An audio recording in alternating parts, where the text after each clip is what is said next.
Fala pessoal, se você não está entendendo o que está acontecendo na CPMI do dia 8, eu peço para que você assista esse vídeo até o final, porque de fato eu vou destrinchar e tirar possivelmente todas as suas dúvidas com relação ao que está de fato acontecendo. Seria um mero teatro? Seria uma perda de tempo? Estamos enxugando gelo? Enfim, eu vou responder isso para você. Basicamente hoje o que aconteceu? Diversos requerimentos seriam aprovados em bloco e nós estávamos dispostos a votar em tudo, até mesmo porque todo tipo de requerimento que busca uma investigação, a gente quer que seja votado, porque a gente não tem investigado de estimação.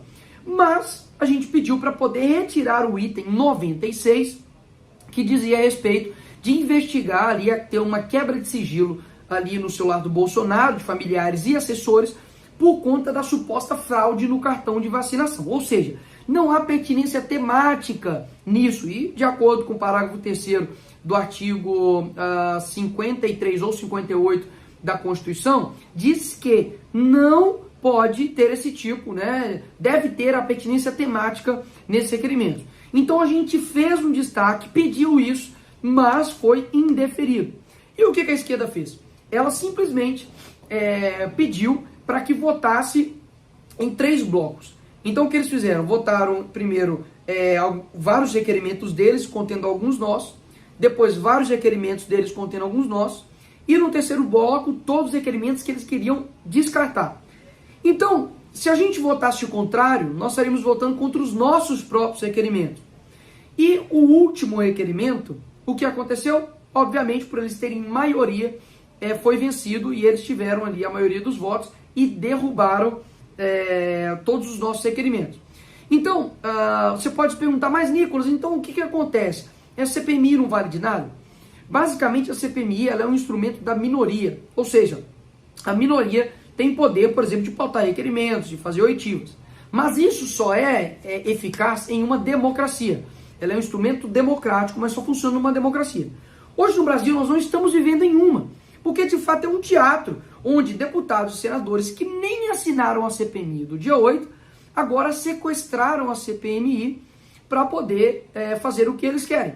Então, a CPMI ela é composta ali, por exemplo, pelo partido com maior membro no Senado. Então eles têm maioria de voto. Então foi por isso, por exemplo, que eles conseguiram eleger a relatora, que é amiga do Flávio Dino. É por isso, por exemplo, que quando eles não querem um acordo que é desfavorável para eles, eles vão para votação e ganham. Então, infelizmente, é completamente desleal. E aí você pode falar, nossa, mas vocês não estão fazendo nada, vocês não lutaram, vocês não fizeram isso e aquilo, etc e tal. Falo para vocês, existem 3 tipos de pessoas. Aquelas que entendem o sistema e sabem que nos derrubar ou nos atacar é injusto. Até mesmo porque nós estamos lutando e lutamos muito para poder conseguir essa CPMI. Existe o segundo tipo de pessoas que sabem como o sistema funciona e ainda assim fazem as críticas injustas. E o terceiro tipo de pessoa que não sabe como funciona o sistema funciona e ainda assim, por conta disso, nos critica. Então o que eu estou aqui para poder dizer? Que nós estamos, obviamente, trabalhando incessantemente, nos reunindo a oposição inteira, senadores, deputados, para poder extrair verdade em cima de uma investigação.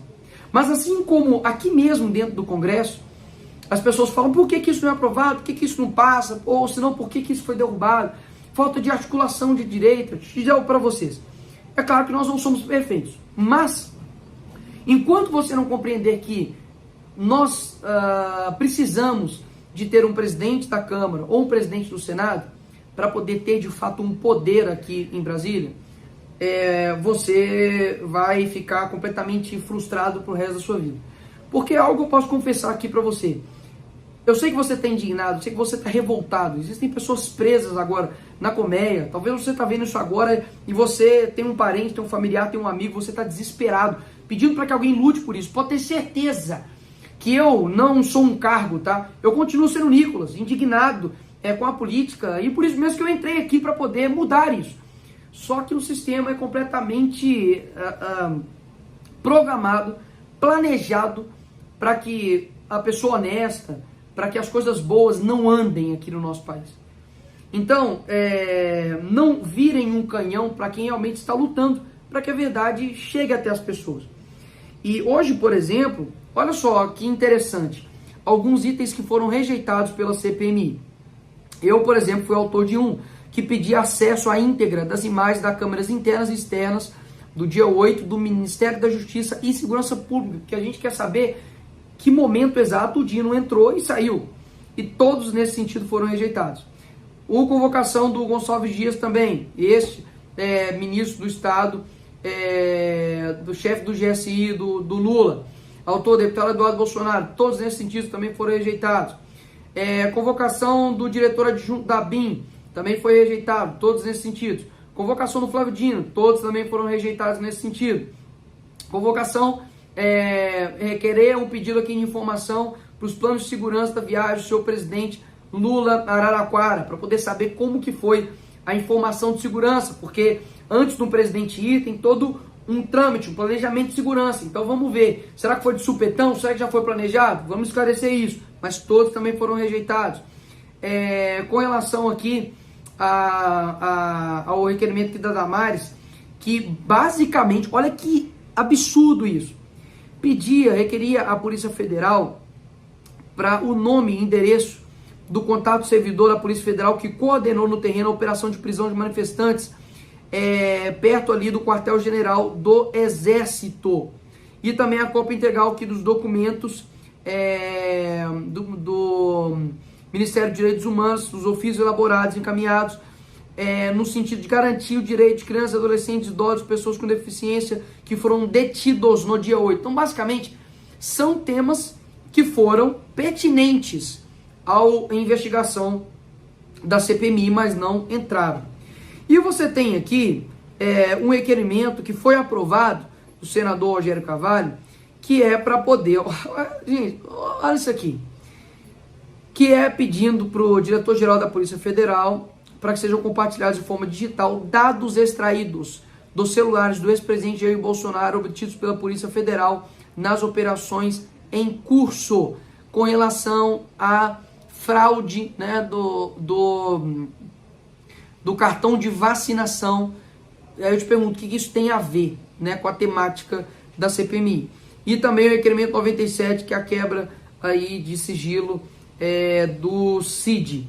Então, pessoal, você percebe que a esquerda trabalha dessa forma, né? Ao toque de caixa, vai aprovando as coisas, vai fazendo com que a investigação mude completamente aí de rumo.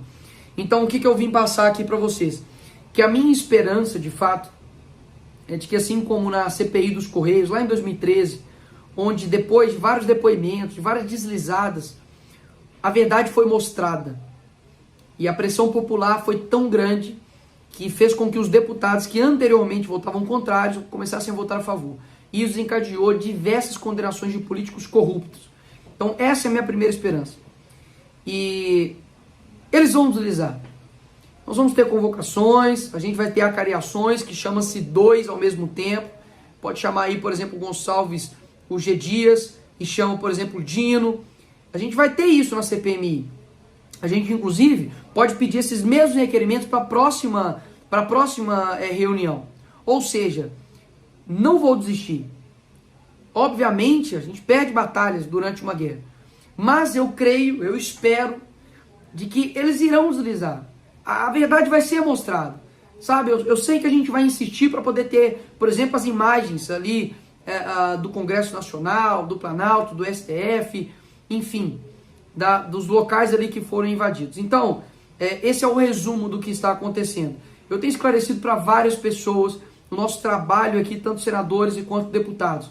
E saibam que eu não reclamo nem um dia por eu estar aqui trabalhando em prol disso. Mas o que eu tenho que pedir para vocês é que muitos, né, pedem para que nós, direita, sejamos unidos aqui como políticos, mas eu peço também para que vocês sejam unidos daí conosco, para que a gente realmente consiga focar no nosso inimigo, que de fato está aí, à nossa frente, e não quem de fato está aqui na linha de batalha, trabalhando e lutando para que a verdade seja esclarecida, tá? Um abraço aí para todos vocês e continuamos aí marchando.